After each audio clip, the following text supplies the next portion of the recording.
farmed by my grandfather, I don't know how long ago, but a very long time ago. And then when he passed away, it just sat there for a while until my mum and her sister succeeded to it. They had a brother who had passed away as well, so they succeeded on his behalf, so that the land, started to come forward. And they just used the systems available there through the Māori land courts with their cousins and their uncles and aunties to transfer shares around, so that they ended up with this block, which is 9.3 hectares. What I can see there, and it's a question that's sort of asked me all the time, is that the opportunity is there because you have the whenua. But, unfortunately we have not a very good record in being able to come to an agreement as Māori on what to do with it. So, the first thing that we got to do is settle down. Now, it's a matter of, you can be around here arguing about your whenua in 15 years' time and it's still got gorse and tea tree on it. Or you can come to an agreement and end up with something like this in 3 or 4 years. And basically it all comes back to an agreement on the whenua. When you can't agree about it, it just lingers on and on and on. But I think at the early stages, if you have a plan on how you might be able to get these people together, you've got to have the person that can put that together and trying to motivate everyone and get on the same waka. So first of all, we said, okay, we've got whenua, we have nothing else. We don't even have a bank account, because we weren't anything. And so our first step was to work out how we were going to go about this. We were aware of funding and the agencies, TPK and other things like that. We were aware of that.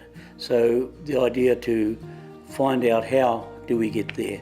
And it became apparent very quickly that you had to be a certain type of trust before they would talk to you. So a no whenua trust was the way to go. That was one of the options. When we did set out to get the Oka Whenua Trust set up, my idea was, and because of my background, I didn't want to talk to 180 people.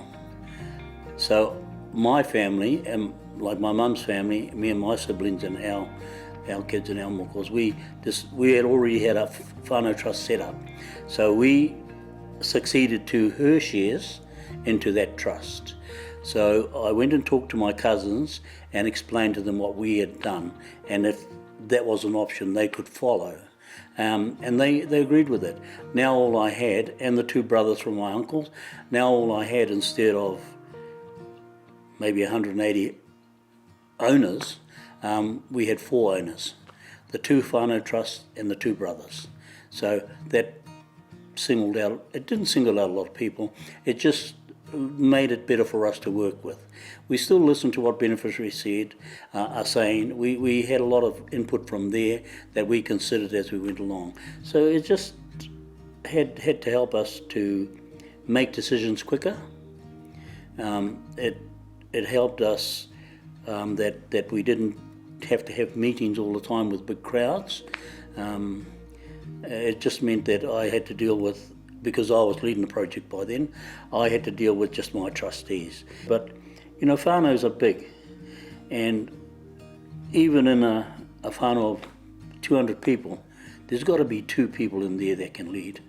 You just got to find those people, have the meeting, keep the minutes, because you'll have to present those to the court. So we went down that process, had the meetings. There was 2 or 3 of them, so that we could have all our applications filled out and filed into the court and for sitting. If you do it properly at the start, then you would get there and you wouldn't have much issues with the judge saying that you need to do this, that or the other thing.